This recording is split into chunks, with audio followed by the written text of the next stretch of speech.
Good morning, everybody. Have you ever wanted to be a holy priest, either healing or dealing damage with holy magic? Well, you've come to the right place, where I have for you today a beginner basics guide for the Cleric class. Now, Clerics are one of a few divine spellcasters in the game, which gives them a couple rules. Number one, divine spellcasters can cast all their spells while wearing any type of equipment that they want. Arcane spellcasters have to worry about spell failure while wearing armor. Well, as a cleric, you don't have to worry about that. You can wear a shield, you can wear an armor, and you can cast all your spells. On top of that, divine spells happen to involve healing more often than not. So your character can heal yourself and others, although it doesn't have to be your main focus. As a cleric, your main stat is wisdom, as wisdom determines not only how much mana you have or how many spell points you have here, but it also increases the power of your spells individually by making them harder to resist by your foes. Additionally, clerics need constitution as well, as constitution is the health stat, and every class in the game needs health. So you need to make sure you have constitution so you don't die, because dying is bad. Charisma is also good for clerics, as charisma allows you to control and turn undead, where you can just tell undead to stop moving, or if you have enough charisma and enough power, you can actually disintegrate them just by your force of will. You stand aloft, you turn them, and they turn to dust, which is kind of cool. And then I like to include a little bit of strength, because remember when I said you can wear heavy armor and a shield? Well, you got to be able to carry all of that, so a little bit of strength goes a long way. Now, as a cleric, the only skills that you need are heal and spellcraft. Sure, some of the other skills are nice, but these are really the only ones. Heal, for every point in this, gives you 1 positive spell power and negative spell power, and spellcraft gives you 1 spell power for all the other ones. So I get 14 positive and negative spell power and 9 for all my other spell powers. Now you may be wondering, what is spell power? Well, we're going to take a look. Spell power, which you can investigate with this little pink icon here next to spell points, that is how much damage you deal with spells on top of what it says in the description. So this is an increase to your spell damage. So for example, the top number says acid 9. That means I deal 9% more acid spell damage. If I go down to positive, it says 56. That means I have 56% more positive healing. So every point of spell power is 1% more spell effect. So for example, my heal is 14, so my healing spells are 14% more effective. Now, this is an additive bonus. So this 14 here, as well as my ring that I have here that gives me devotion. If I put my mouse over here, it says 42 equipment bonus to positive spell power. Those add together to give me 56. So the more spell power you get, the less impactful each individual spell power bonus is, because if you have already 800, going to 820 isn't a 20% more increase, it's a 20% relative increase. That being said, it's still good, and that increases the power of your spells, and that is how you make your character more powerful. And by getting spell power items, you can make your spells actually do something. Spell power and knowing how spell power works is very important to your character. Most of the time it's going to be on your weapons. There are certain magical, rare and named items that happen to have pretty good effects when it comes to spell power, such as special rings, boots, gloves, things that have spell power on them. But for the most part, it's going to be your main weapon, and it's going to be your shield, or if you happen to have another weapon, say you want to dual wield weapons, like you have 2 scepters that give you good stats, and you don't want to use a shield because you'd rather have more spell stats, that can also be good as well. So it's going to depend on what you get. Now, as far as your feats go, clerics are actually pretty straightforward. There's a lot of different ways to play them. The cleric I'm giving you today is a fire domain cleric. Every cleric gets to pick a different domain at level 2, and there are a lot of different domains. But for this one, I'm going to recommend fire domain. The main reason is that it gives you not only a bunch of fire spell power, it also allows you to turn elementals. So if, remember I said you can turn undead and instantly kill them? Well, now you can do that with any elemental target as well. But on top of that, it also gives you a whole bunch of fire special abilities, like this improved domain of fire ability lets you shoot Scorching Ray for 4 spell points, which is pretty cool, and it activates as a spell-like ability. Now that's going to become important in a second when we talk about another feat you take, which are the Metamagic feats.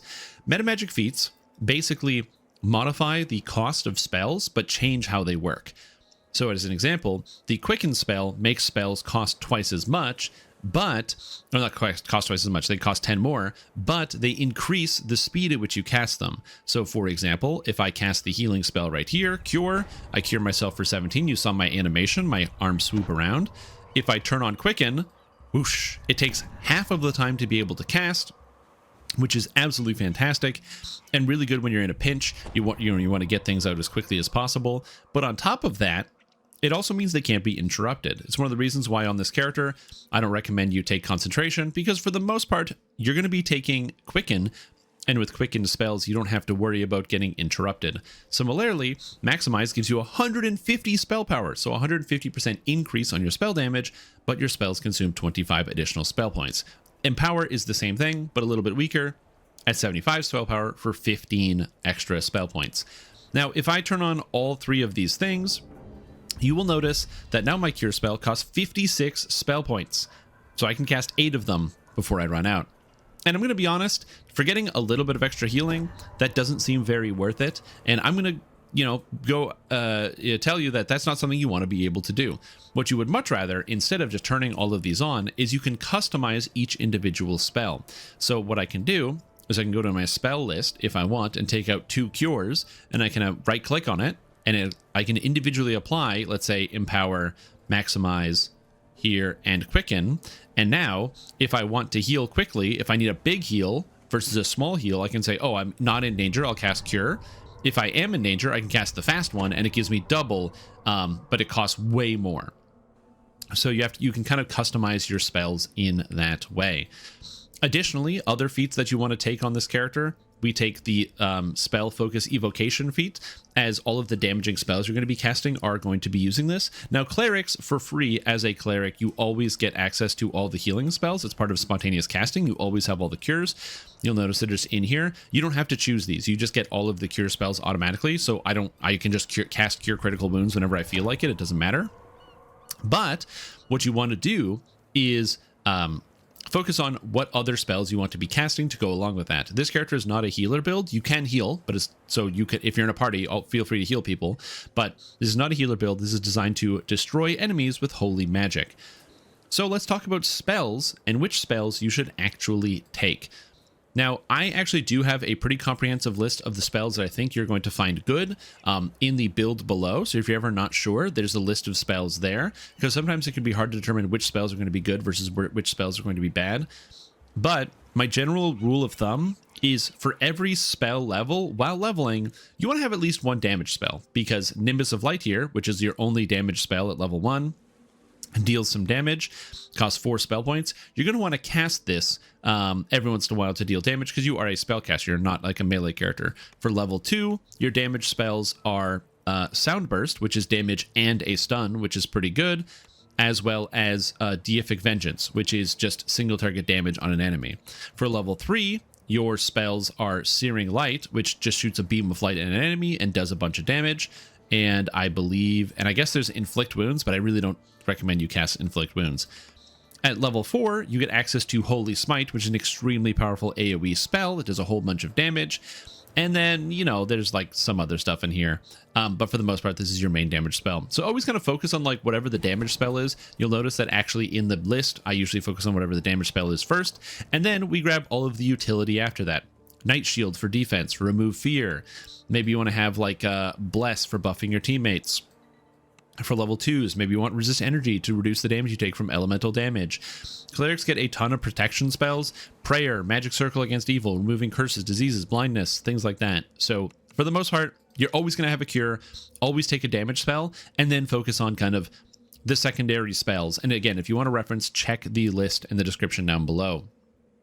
Now, I keep talking about spells, and you might notice, again, if I look at this, well, this Holy Smite, it costs 15 already.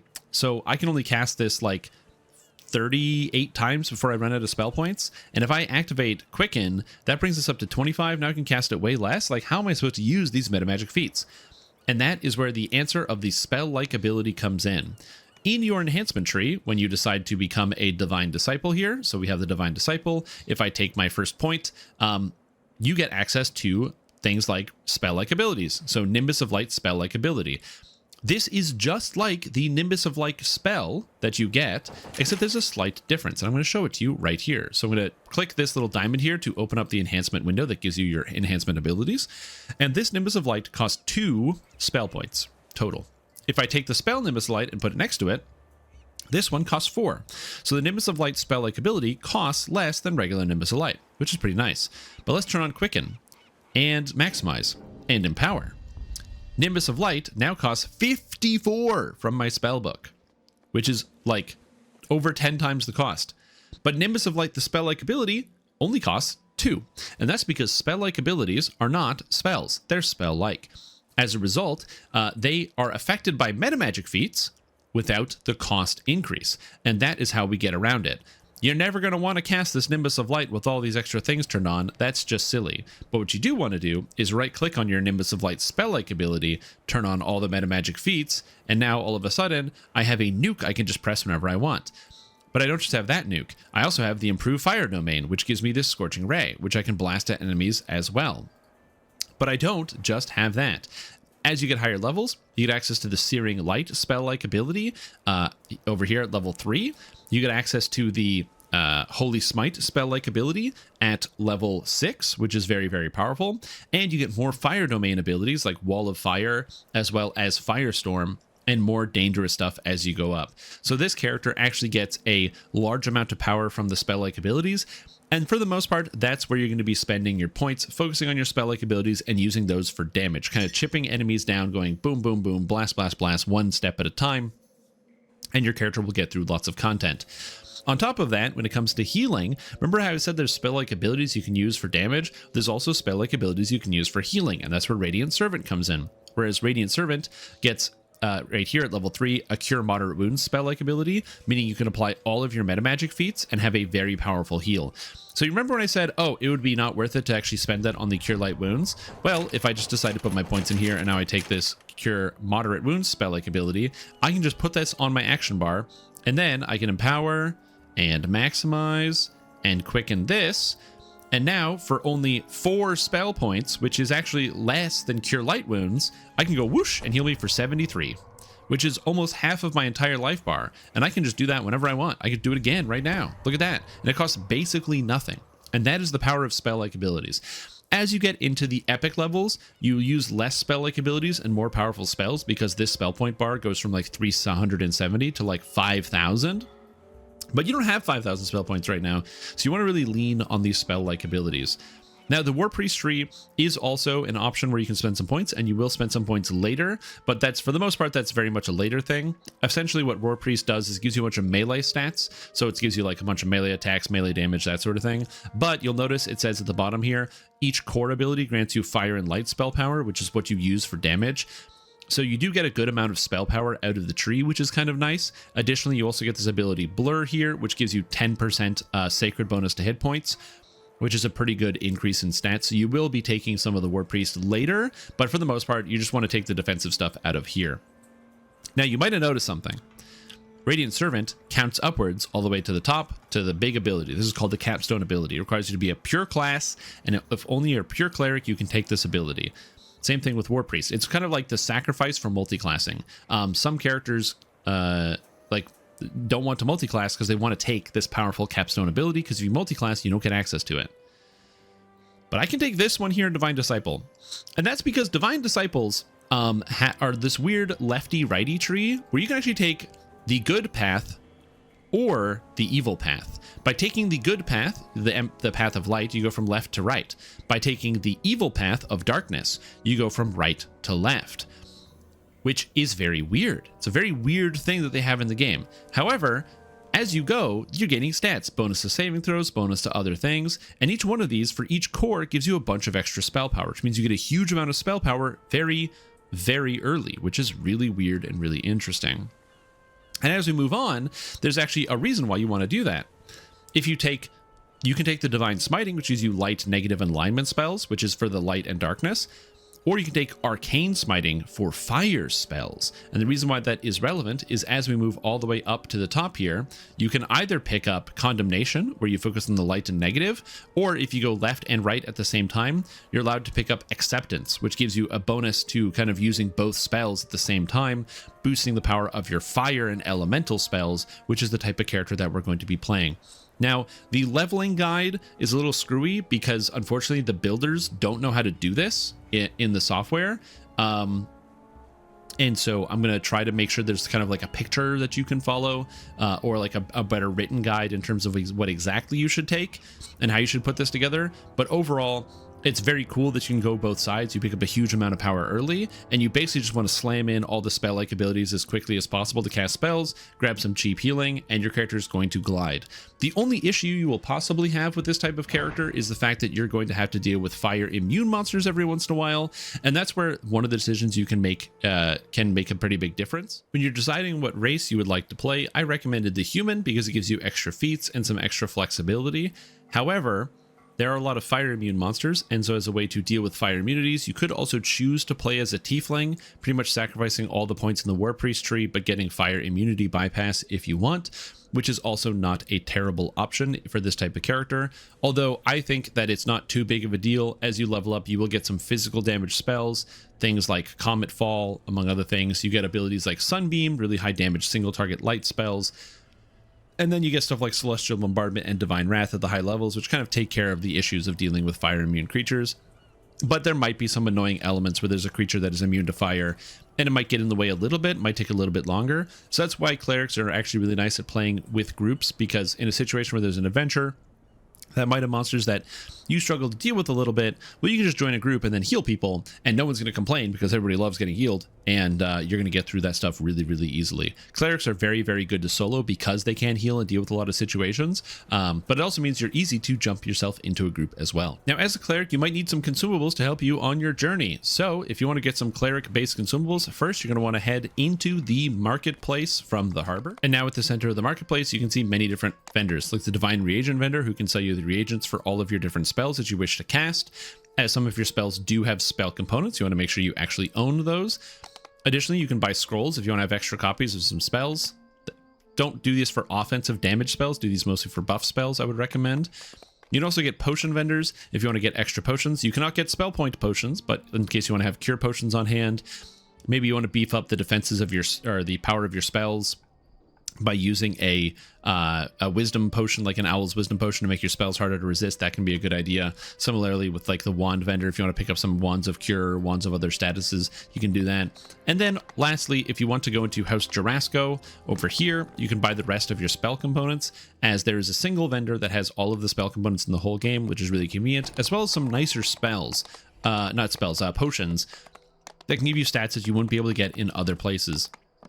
Generally not ones that I use because I find I'm too lazy to go to the vendor to buy them. But in Featherfall's Apothecary here, you can buy the Divine Reagents from the vendor, so you can get every single reagent for all of your spells in the whole game. But there's also, at this potion vendor, you're able to buy these potions that are Greater Impact or Greater Inferno. They're potions that for 3 minutes give you a boost to your spell power. This pretty much stacks with everything. There's nothing that really has these stats, so these can just be used to give you some extra damage, especially through the early game.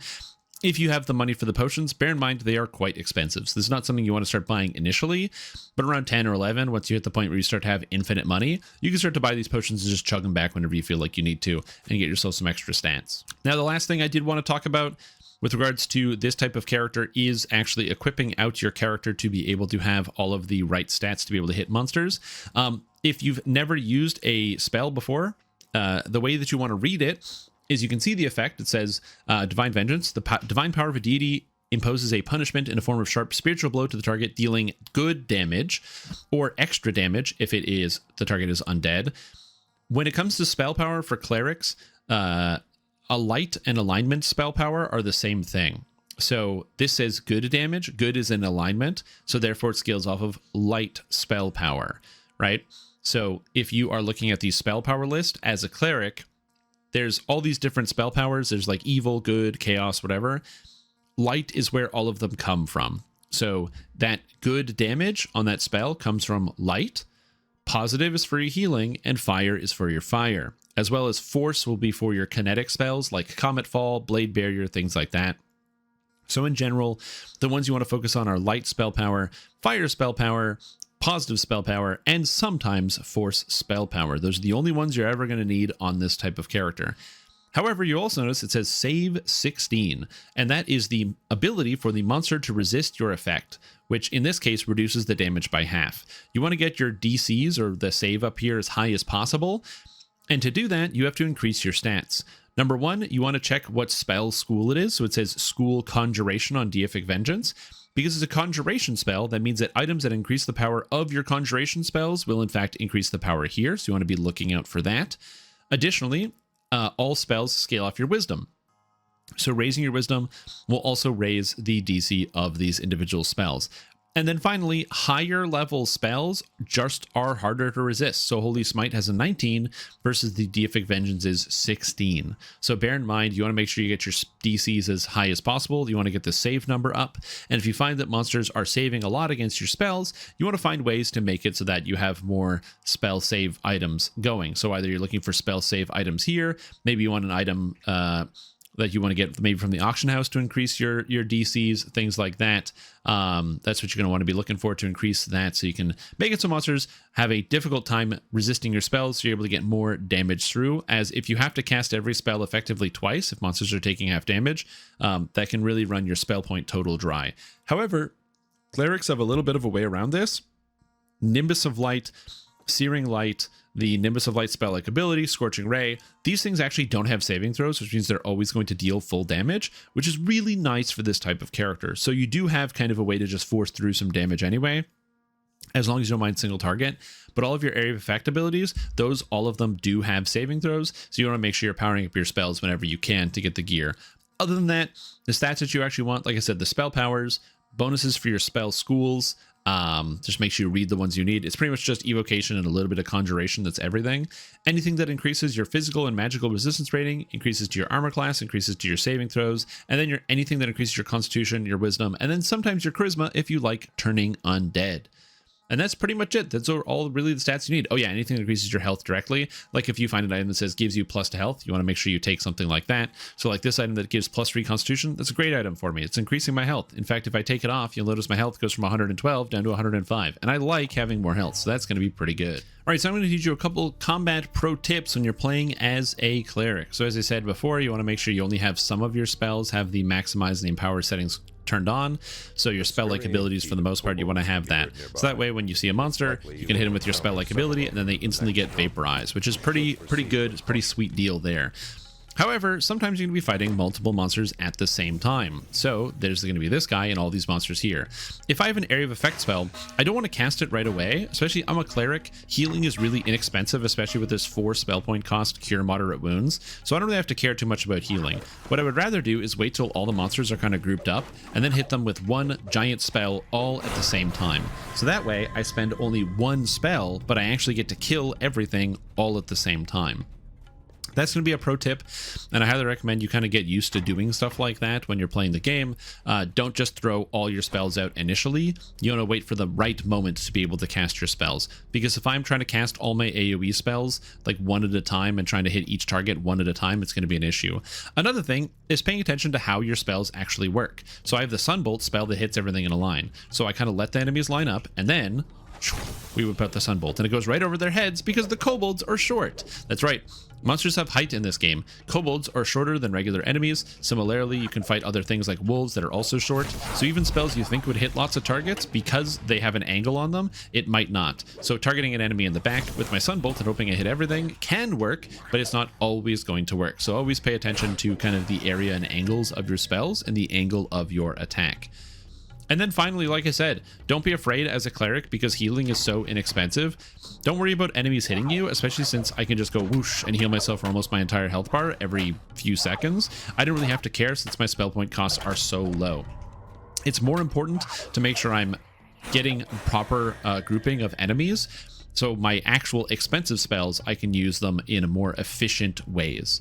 You don't want to be casting your Holy Smite on one target and Holy Smite on another target and Holy Smite on another target. That's where I want to be using like my Scorching Ray, for example, where I can just kind of blast it out, or my Nimbus of Light. That's where I would be much rather using that. And then lastly, make sure that you're casting your spells while moving. You don't want to be standing still, because if you're standing still, the enemies are going to be hitting you. So you want to be moving around, putting things in between you and the enemies, trying to get some distance while you're casting your spells. And while casting a spell while on the ground does slow your movement, if I jump, there's no penalty to my movement. So oftentimes people do what's called jump casting, where if I cast my spell, you'll notice I slow down to a crawl. Like my speed goes way down, like whoosh, and then I cast the spell. Instead, you jump cast, where I jump in the air and cast the spell, and then I don't have to deal with any of the slowness of casting the spell. It's very good for keeping out of harm's way of enemies, because you can just jump backwards and cast a spell, and you'll notice I never slowed down while I was moving, so that way I can stay out of harm's way. All right, now we take you through the quick walkthrough of the actual build and how it functions. To start out, we have our base stats here. Wisdom is the most important stat. You want to max this one, with Charisma coming in at a bit of a secondary, same with Constitution, and same with Strength. So all these are going to be coming afterwards. Your only skills you want are Heal and Spellcraft. That's it. And then as far as your feats go, you take all your Metamagic feats first, because they bounce, or they power up all your spell-like abilities, which you get pretty early. Then you take Evocation, Spell Focus, because that's the majority of your spells. And then Mental Toughness and Improved Mental Toughness to increase your spell point total, as each one of these feats, I believe, is worth 105 spell points. And on top of that, increases your crit chance. And then Shield Mastery, because it just increases your defense and gives you a little bit of extra health. And then for epics, mostly just mostly just offensive spells. In this case, you're going to be taking a lot of damage abilities. However, you take a spell called Burst of Glacial Wrath, which is kind of like a cheap spell. What it does is usually crowd control effects require things like enchantment or illusion or other types of spell schools to debuff enemies. But Burst of Glacial Wrath, it's a evocation spell that allows you to freeze enemies, causing them to become stunned, which I don't know why it is the way it is, but it's really good. And since you focus on evocation, it's very good for you as a cleric. You also take Fire Domain at level 2, and we are a follower of Orion, because Orion's Instruction is a buff you can cast once you get to level 6, and it just gives you a huge boost to your spell DCs and your spell power. So you can do that whenever you want. It has no cost. It just has a 10-minute cooldown. So pretty much once a quest, you press it and you get a big bonus. Now your spells, I have all your spells listed here. Like I said, use this as like kind of like a guide about what you should be taking. If you want to take something sooner, take something sooner. But I have all of the damage spells up front, so you know to take those spells before you take other stuff. Now, as far as the enhancements, we're missing one point here. So this is the one screwy part. So basically, this is the one thing that where the video is very helpful. The builder couldn't function and do what I wanted to do. During the actual leveling process, I want you to do this. So, you know, take the left, the first 3, and the right, the first 3 points, because you get a huge amount of spell power boost in the short term, and it's very good. So this is what I want you to do here. Okay, I want you to go left 3 and then right 3. I think it's very good. However, once you get to level 12, you're going to swap this point out so you can get access to Sunbeam. And then once you get to the level cap, that is where you actually swap all of it out and go straight up light and take light all the way through, which is not listed here at the end because the builder can't handle it. It actually won't let you do it. But it is what it is. But overall, it's just picking up spell-like abilities, picking up the cure, getting some defense, and picking up more spell-like abilities, and away you go. In epics, your character is going to become a Draconic Incarnation, focusing heavily on the fire abilities, which is pretty cool. So you basically get huge bumps to fire, ability to bypass some resistance that enemies have from fire damage, getting like a dragon breath, growing wings, some cool stuff. You would think that a cleric would want to do Exalted or become an Exalted Angel, but I think you get more mileage out of the Draconic Incarnation. You do a little bit of Exalted Angel stuff, getting some angel wings as well as your dragon wings, so you can do all sorts of things like that. And some free cures and a lot of defense, as well as going into the Unyielding Sentinel, which is like a tank tree, which you're doing to pick up some extra defense as well. And again, some even more healing. So that way your healing is effectively free. And because your healing costs no spell points at that point, you can then use all of your spell points on raw damage and become this like elemental juggernaut at the end game, which is kind of cool. But it just takes a little while to get there to kind of get enough gas to be able to do that. So you have it. That's the beginner basics of playing a cleric. If you are a cleric expert and you saw some of this and you're like, actually, I have some extra tips for those clerics out there, please leave a comment below and leave your extra tips and tricks on how to play cleric. And as I said, if you're like, oh man, this cleric build is interesting, but I want to try something else, check the build link in the description. There are loads of different builds in there, so maybe you might find one that is a little bit more interesting than just raw cleric. On top of that, there might be an alternative of cleric build you might find interesting, so maybe you want to check out that. But other than that, that's all I have for you today. So thank you for watching. Hope you had a fantastic time, and I will see you all next time on Beginner Basics. Thank you. Bye bye.